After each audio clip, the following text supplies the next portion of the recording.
வழக்கறிஞர் மற்றும் அரசியலாளர் திரு கே.எஸ். ராதாகிருஷ்ணன் அவர்களின் KSR வாய்ஸ் சேனலுக்கு உங்களை அன்புடன் வரவேற்கிறோம்.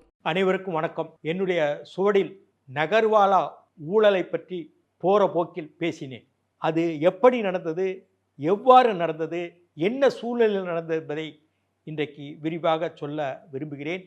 நகர்வாலா ஊழல் என்பது இந்திரா காந்தி வங்கதேசம் 1971 பிரியும் பொழுது தனக்கு பணம் வேண்டும், வங்கதேச பிரச்சனை எதிர்நோக்க பணம் வேண்டும், 60 லட்சம் ரூபாய் அனுப்பி வையுங்கள் என்று டெல்லி பார்லிமெண்ட் ஹவுஸ் தெருவில் உள்ள ஸ்டேட் பேங்க் ஏஜெண்ட், மேனேஜர் என்பார்கள், அன்றைக்கு ஏஜெண்ட் மல்கோத்ராவுக்கு ஹஸ்கர், தன்னுடைய உதவியாளர் ஹஸ்கர் மூலியமாக தொலைபேசியில் சொன்னார் என்ற அடிப்படையில் 60 லட்சம் ரூபாயை கொடுத்து விட்டார்கள். இந்திரா காந்தி உடைய உதவியாளர் சொன்னார், அவர் செயலாளர் சொன்னார் என்று பெரிய ஊழல் 1971 பேசப்பட்டது. அப்போது வங்கதேசம் விடுதலை ஆகின்றது.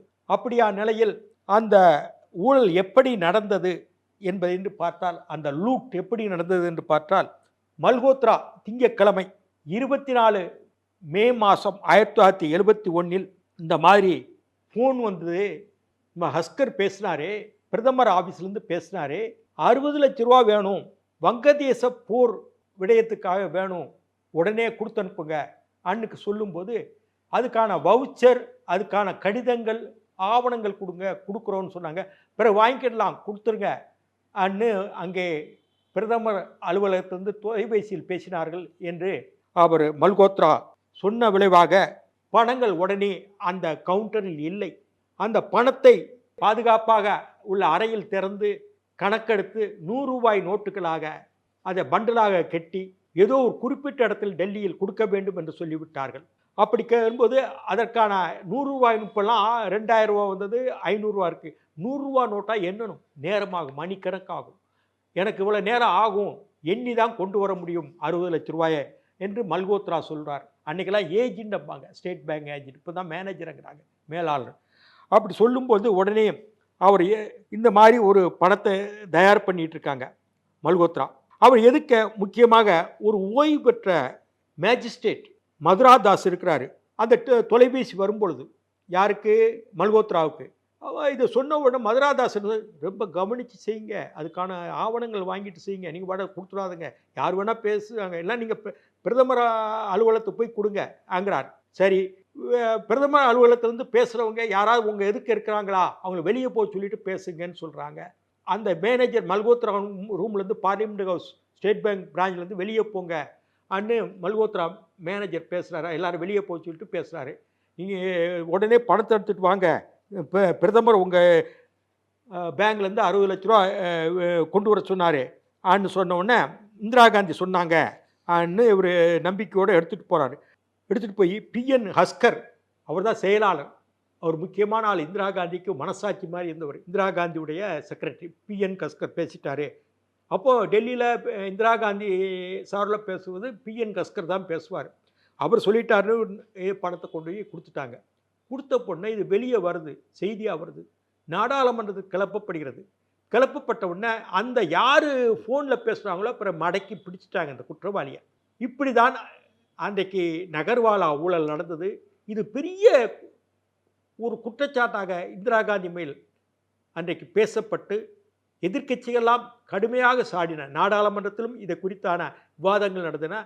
அதே மாதிரி எல்என் மிஸ்ரா வழக்கு, அதையும் என்னுடைய சுவடுகளை சொல்லியிருக்கிறேன்.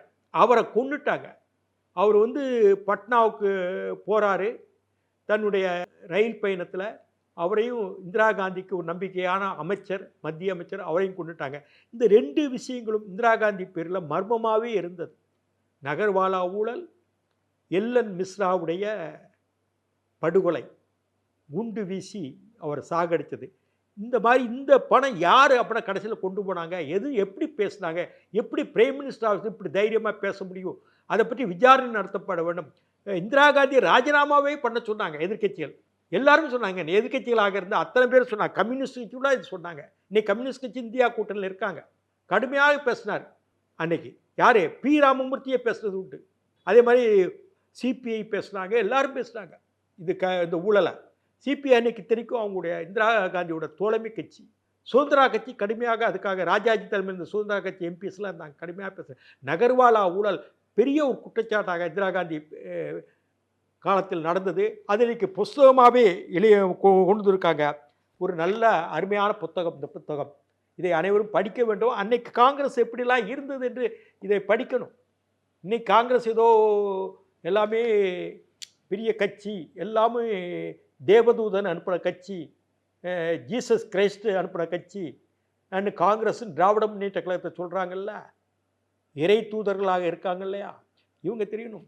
இந்த நகர்வாலாவை படிக்கணும், எல்என் மிஸ்ராவை படிக்கணும், அதே மாதிரி எமர்ஜென்சியில் நடந்த எக்ஸஸ் இந்திரா காந்தி காலத்தில் படிக்கணும், துர்மான் கேட்டை படிக்கணும், அதே மாதிரி கம்பல்சரி குடும்ப கட்டுப்பாடு அதை படிக்கணும், அதே மாதிரி சர்க்காரியா கமிஷன் ஊழலை படிக்கணும். திமுக இவங்களாம் தேவதூதங்கள், திராவிட முன்னேற்ற கழகமும் காங்கிரஸ் தேவதூதங்கள், அங்கேருந்து வானத்திலிருந்து தேவனால் அனுப்பப்பட்டவங்கன்னு நினச்சிட்டு இருக்காங்க. காலங்கள் வரும், இதற்கான பதில் சொல்ல வேண்டிய கட்டாயம் இருக்கும். என்னுடைய சுவடில் நீ இந்திரா காந்தி ஊழல்கள் பல விஷயங்கள் சொல்லிட்ட, எல்என் மிஸ்ராவில்லை விரிவாக அடுத்த கட்டத்தில் பேசுவோம். நன்றி, வணக்கம். சுவாரஸ்யமான பல அரசியல் தகவல்களுக்கு இணைந்திருங்கள் KSR வாய்ஸ் சேனலோடு. நன்றி, வணக்கம். KSR வாய்ஸை சப்ஸ்கிரைப் செய்யாதவர்கள் உடனடியாக சப்ஸ்கிரைப் செய்யுங்கள். அருகில் இருக்கும் பெல் பட்டனையும் கிளிக் செய்யுங்கள். நாங்கள் போடும் வீடியோக்கள் உங்களுக்கு உடனுக்குடன் வந்து சேரும்.